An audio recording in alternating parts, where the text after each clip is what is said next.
Hello my dear friends, how is it going? Welcome. Thank you for joining me here. I'm Ari Theriger, and today I would like to continue talking about what I have shared with you on the previous video, which was about the esoteric origins of the runes. In this video, I would like to start with a little introduction, and then I will point out in this video when to pause it and to return to the previous video, just to bring back to memory a crucial point in history, but also for those who haven't watched it yet, to watch and listen to the content of the previous video, and then return to this one as I shall continue. I don't want to leave out any loose ends. My aim here was to speak about the esoteric and occultic conceptions and meanings given to the runes and the impact of this in neo-paganism, but for that I really have to give some background historical content, which is precisely today's video and the previous one, as both are linked, and then I can proceed to a next video about neo-paganism and the runes. So, in the previous video I've talked about Guido von List and his fantasies and complete disregard for the historical truth, creating a complete fictional, esoteric and occultic meaning to the runes, as a means to convey his ideologies and philosophies based on Aryanism, misogyny and racism, which became the ground of nationalist occultism in Germany, helping to fertilize the soil from which Nazism was born.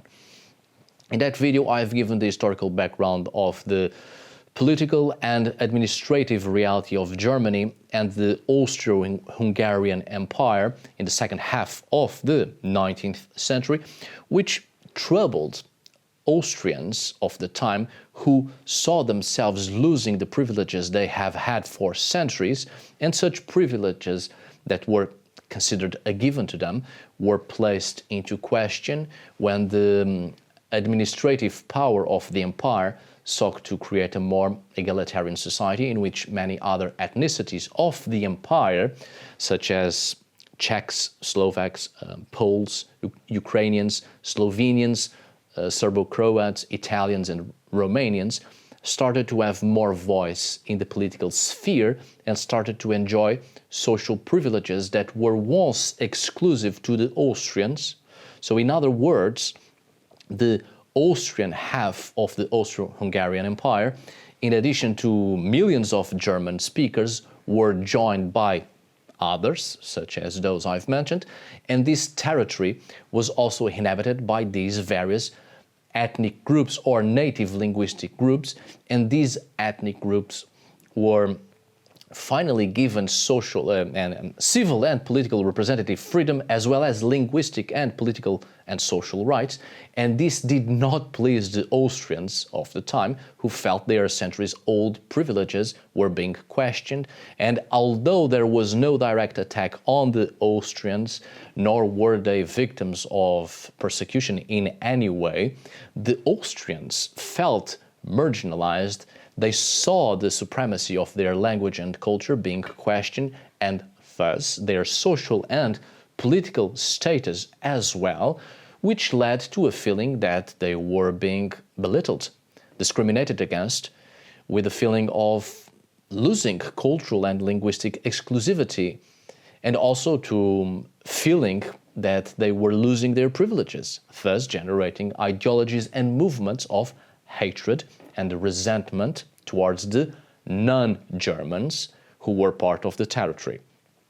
Well, it is in this cultural and political context that Guido von List grows up and is highly influenced by this environment, which leads him to combine racist, misogynistic and xenophobic ideals found in the esotericism and occultism of theosophy and Aryanism with his own fanciful conception of the history of the Germanic peoples, passing all these ideals onto the runes, with the runes becoming his means of promoting the ideals of Germanic supremacy and ethnic cleansing. All of this was discussed in the previous video, right? So now, before we move on to more, I would like to give an introduction, the introduction I talked about, that led to this historical climate, right? So, if you please. The bibliography I've used and that you may find at the end of the previous video is the same I've used in this video today, right here. So let's keep going. Well, as previously mentioned, the 19th century was full of profound changes born from the French Revolution, Napoleonic Wars, and Industrial Revolution, which completely changed the way European communities saw and organized themselves, calling into question their ways of life and whether or not they were able to ensure their subsistence, their survival. It was a century of tremendous changes that completely changed the mentality of the European peoples after a climate of fear, insecurity, and uncertainty. It was a period of triumph for political liberalism when the first modern democratic systems became common in Europe, right?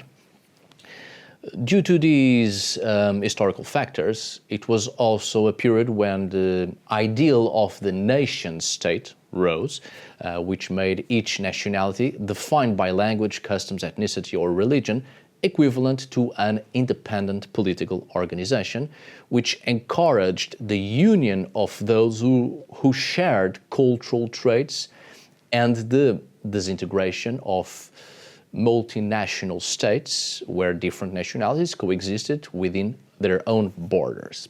In other words, nationalism was born as an ideal of community standardization, which in the German panorama ended up driving the unification of Germany.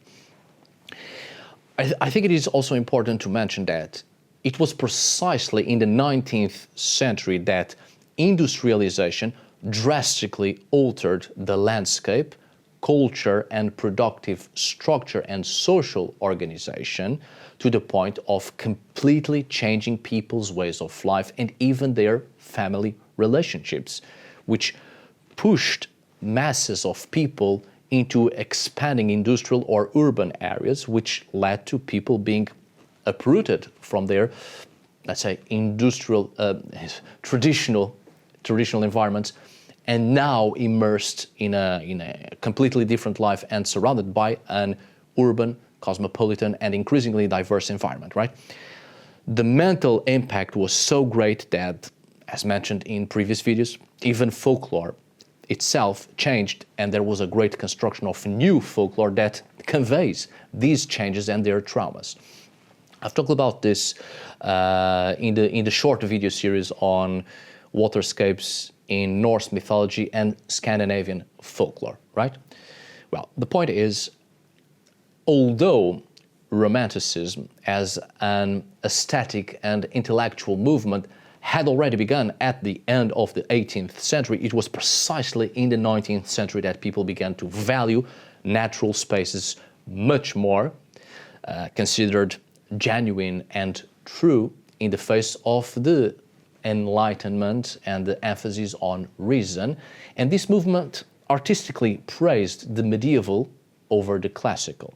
This is where the romantic praise of nature comes in as a political motivator linked to the concept of the nation-state, which motivated a search for the national matrix in the landscape, folklore, and rural traditions, seen as pure in contrast to urban and industrial cosmopolitanism. 19th century Europeans were simply neither happy nor prepared for these radical changes brought about by industrialization and the climate of uncertainty and fear following the Napoleonic Wars.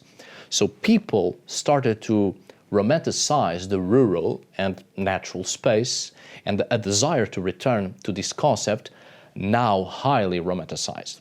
This is where the occult also gains power and much more attention, because it opposes the Enlightenment and reason. With the romantic taste for the medieval and the valorization of emotions favoring the return to ancient ways of life, there is also a romanticism about arcane knowledge, mystery, and a Romanticism in relation to the intuitive as a natural mechanism on which the human being could trust in its natural state. This is what was believed at the time.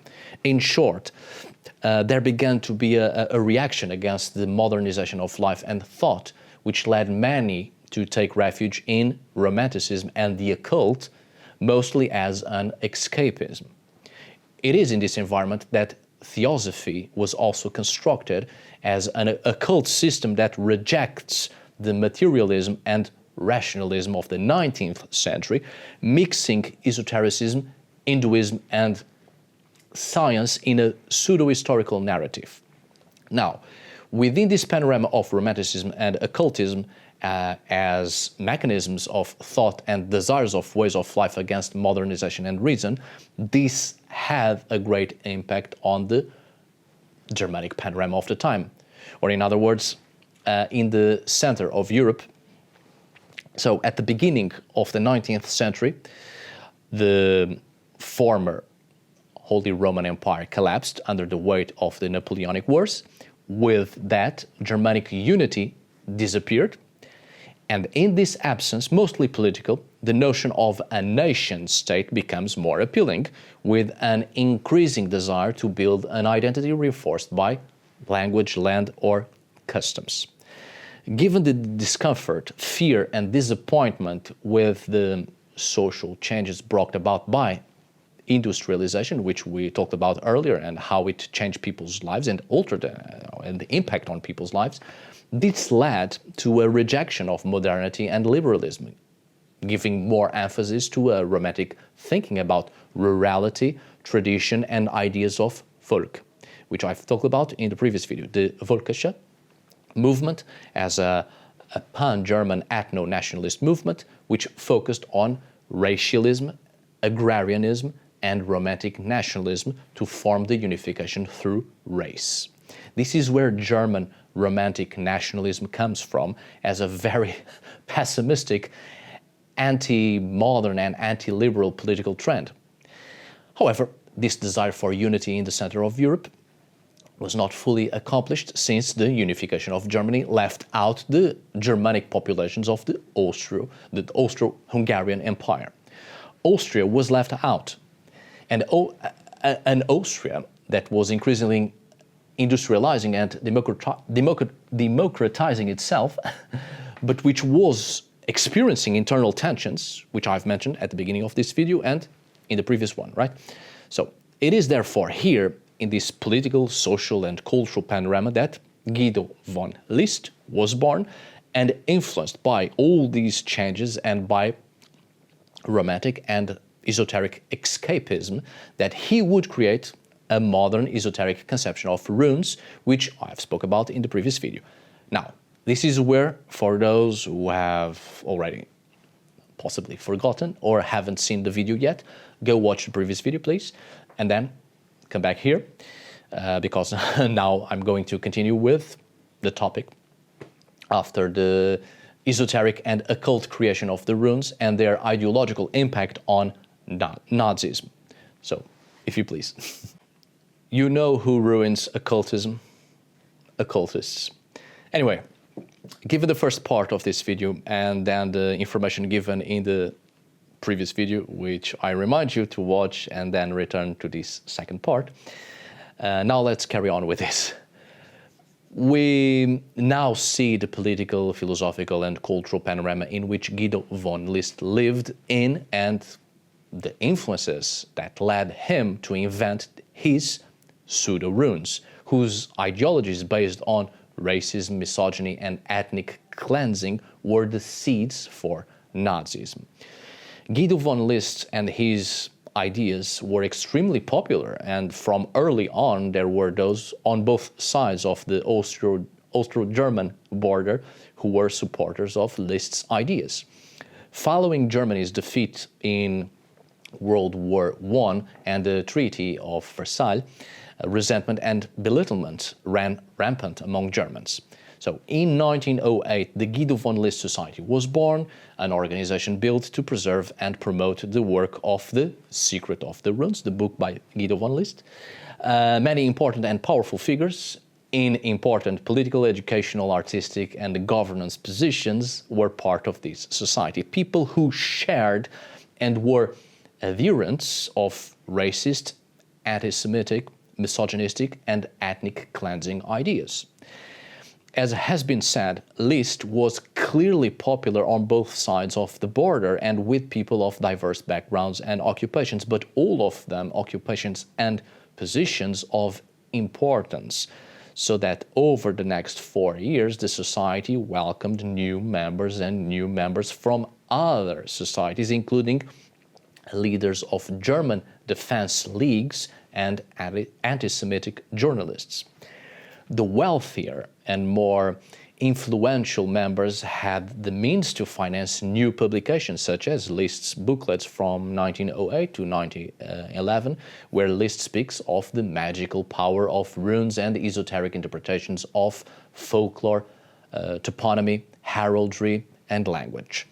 Thus, the fantasy universe of Liszt's ideas expanded, as did the number of followers of them, and this was something that progressively increased more and more, especially after the First World War, when there was a new, let's say, explosion of literature that mixed occultism and nationalism. Another more restricted society was created, the Armanen-Orden, which was founded by Liszt himself. The name of the group referred to the supposed initiatory priestly class of the Aryan Germans, the Harmannenschaft, which was spoken in the previous video, which reveals the whole purpose of creating a new Germanic spirituality, heir to the ancient fantasy of Liszt. Basically, a society that brought Liszt's fantasy to life.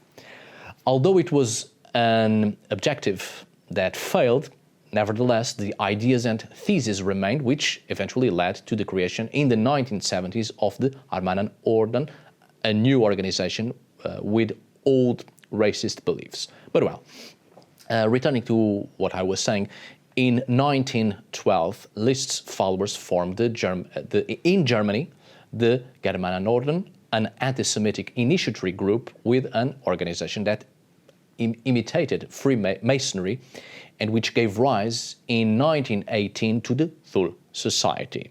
Both organizations had the swastika among their symbols, and it is not surprising that the Nazi Party, to whose development the Thule Society was no stranger, followed their example, right? New beliefs born from Guido von Liszt's theses and methods multiplied, adding to his popular fantasy world. I will include here some of the ideas and their authors on a note on the screen, probably. Ideas that come from these racial ideologies, and many of these ideas are still promoted today in neo-paganism, which many neo-pagans, witches, occultists, and many others who work with the runes continue to believe and promote, even without knowing their origins and the ideas that gave rise to these ideas and practices.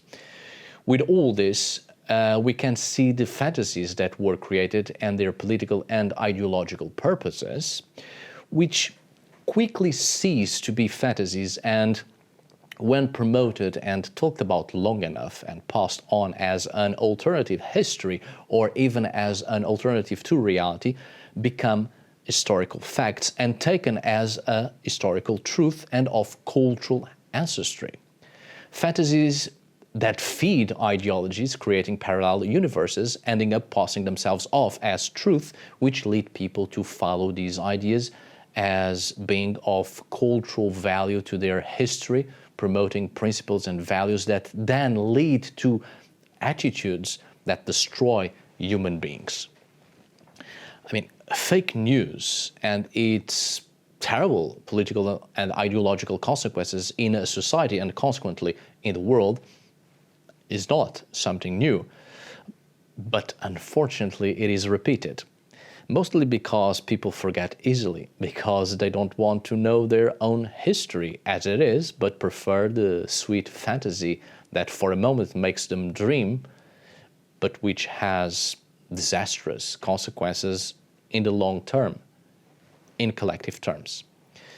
So with these two videos, you can begin to see the general features with which the understanding and popular uses of runes are outlined today, as magical and esoteric symbols, sacred ideograms, or vehicles of cosmic forces, instruments of pre-Christian priests whom the church persecuted, and a range of more or less eclectic practices and other fantasies.